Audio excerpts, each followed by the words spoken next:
여러분, 시장 분위기가 완전히 박살난 지금 포브스에서 정말 재밌는 기사를 하나 올렸습니다. XRP는 1년 전과는 완전히 다른 짐승이 되었다. 이렇게 선언을 했는데요. 지금의 가격 움직임과는 전혀 상관없이 이 XRP의 펀더멘탈, 즉 구조 자체가 엄청나게 변했다는 것을 지적하고 있습니다. 현재 시장 심리와는 완전히 대조적으로 XRP에 어떤 구조적인 진화가 있었는지, 그리고 다가오는 XRP 현물 ITEF 상장이라는 이 거대한 트리거를 중심으로 우리의 투자 전략을 어떻게 짜야 할지 오늘 심층적으로 파헤쳐 보겠습니다. 포브스 분석 내용을 보면요. 2024년 초까지만 해도 사실상 좀비 블록체인 취급을 받던 이 XRP와 리플이 이제는 1,800억 달러 규모의 재창조라는 평가를 받을 정도로 완전히 탈바꿈했다는 겁니다. 불과 1년 만에 XRP의 본질적인 가치 요소들이 엄청난 변화를 겪었다고 할 수 있는데요. 도대체 무엇이 이렇게 달라졌는지 지금부터가 정말 중요합니다. 가장 큰 변화는 역시 5년 넘게 XRP의 발목을 잡았던 그 지긋지긋한 족쇄가 풀린 거죠. 바로 SEC와의 소송 리스크가 완전히 해소됐다는 겁니다. 올해 8월 1억 2,500만 달러의 벌금으로 최종 합의가 되면서 5년 안의 법정 다툼이 드디어 마무리됐습니다. XRP를 둘러싼 이 증권성 논란이라는 먹구름이 거치고 리플은 몇 년 동안 꽉 막혀있던 규제 장벽을 드디어 넘어서게 된 거죠. 이 오랜 소송 리스크가 완화되면서 규제의 명확성을 확보하게 됐고요. 이건 곧바로 리플의 사업 확장과 XRP 활용에 날개를 달아주는 결정적인 계기가 됐습니다.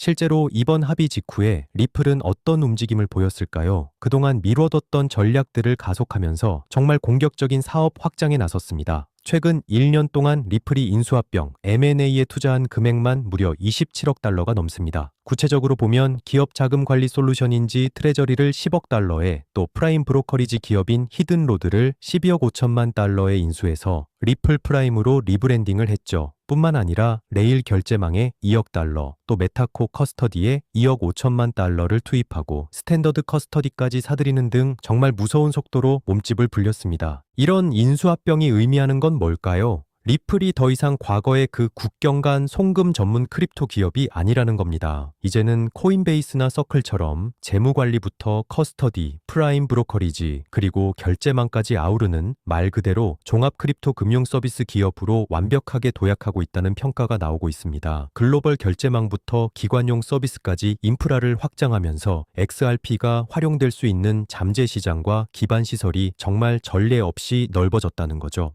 세 번째 변화는 XRP 수요의 질이 바뀌고 있다는 겁니다. 과거에는 가격 상승이 대부분 투기적인 기대감에 좌우되는 경향이 컸잖아요. 하지만 이제는 실제 사용 수요와 기관 수요가 XRP 수요를 견인하고 있다는 분석입니다. 포브스는 XRP 가격이 최근 1년 동안 366% 상승하면서 시가총액이 1,500억 달러를 넘어서 특히 여러 기관과 기업들이 XRP를 자산으로 채택하기 시작했다는 점이 정말 주목할 만한 대목입니다.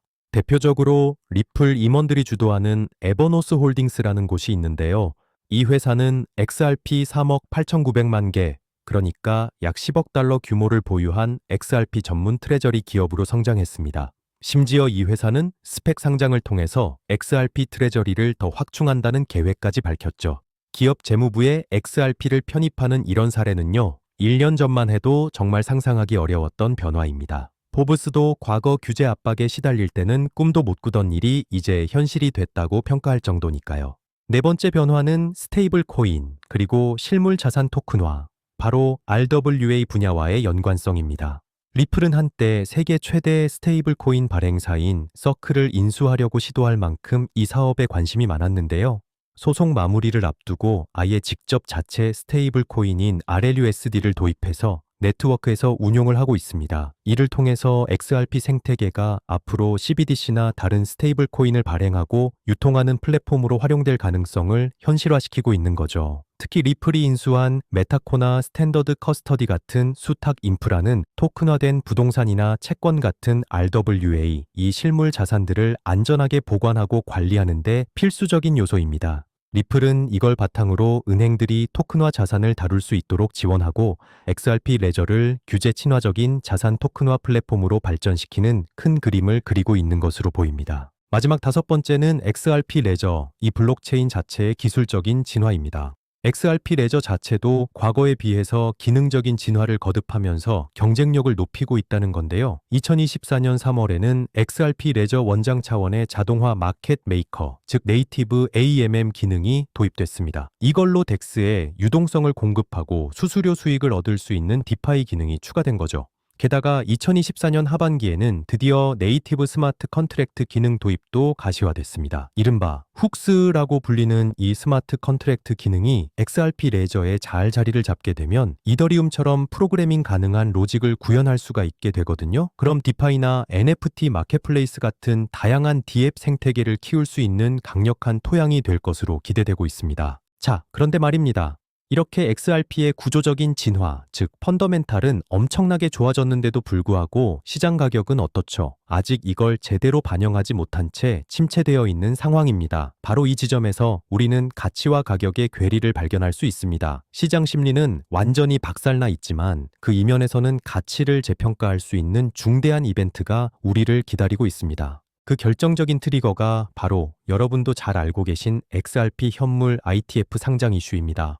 빠르면 오는 11월 13일쯤 미국 나스닥 시장에 카나리 캐피탈이 운용하는 XRP 현물 ITF가 상장될 것으로 기대가 되고 있습니다.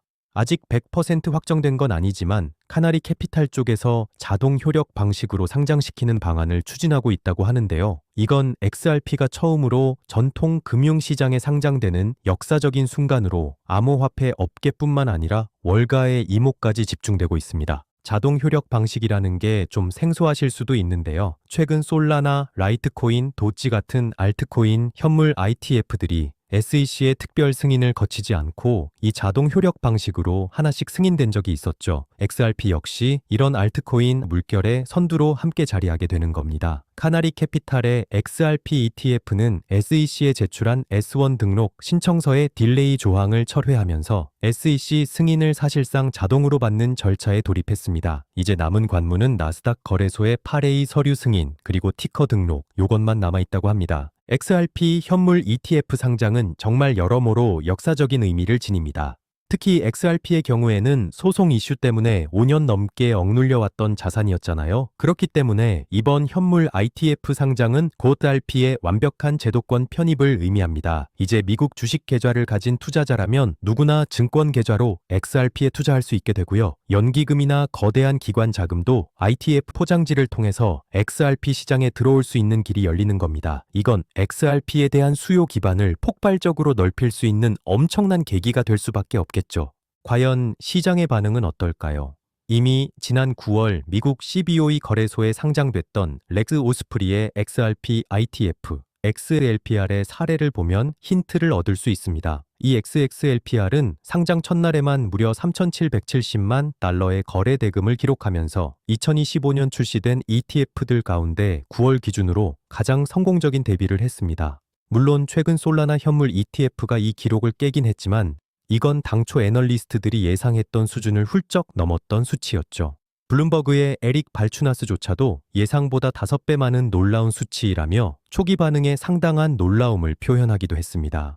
이런 흥행 조짐은 XRP에 대한 기관과 개인 투자자들의 잠재적인 수요가 엄청나다는 것을 보여주는 겁니다. ETF 상장은 단순히 자금 유입뿐만 아니라 심리적인 측면에서도 정말 중요합니다. 오랫동안 XRP를 둘러싼 규제 이슈로 불안감이 있었던 투자자들은 ETF라는 공인된 투자 수단이 생기면서 일종의 안도감과 정당성을 얻을 수가 있거든요. SEC가 사실상 용인한 자산이라는 인식은 신뢰도 제고로 이어지고 보수적인 자금까지도 XRP 시장에 들어오게 하는 문턱 낮추기 효과가 기대되고 있습니다.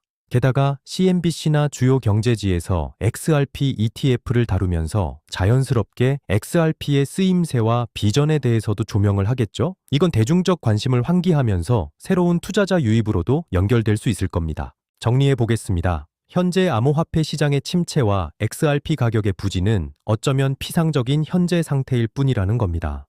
그 이면에는 XRP의 구조적인 펀더멘탈 변화와 제도권 편입이라는 거대한 흐름이 진행되고 있습니다. 포브스가 짚었듯이 XRP는 이미 1년 전과는 완전히 다른 짐승, 즉 비스트가 됐습니다. 소송 리스크가 사라지고 글로벌 금융 인프라 플레이어로 도약했으며 실사용과 기관 수요가 뒷받침되고 있죠. 시장은 역설적으로도 가장 두려워할 때가 기회일 때가 많았습니다. 지금처럼 시장 심리 자체가 바닥이고 모두가 혼란스러워할 때 차분히 이 펀더멘탈을 들여다보고 대비하는 노력이 다음 강세장에서 우리의 수익을 뒷받침해주는 단단한 백업이 될 수 있지 않을까요? 판때기 자체가 달라졌습니다. 이제 투자자들은 이 박살난 시장 심리에 휘둘리기보다는 달라진 XRP의 본질에 집중해야 할 때입니다. 오늘 영상은 여기에서 마치겠습니다. 다음엔 더 좋은 영상으로 여러분께 찾아뵐 테니 오늘의 영상이 도움이 되셨다면 구독과 좋아요 한 번씩 부탁드리면서 성투하시길 바라면서 오늘의 영상 마치겠습니다. 끝까지 시청해 주셔서 감사합니다.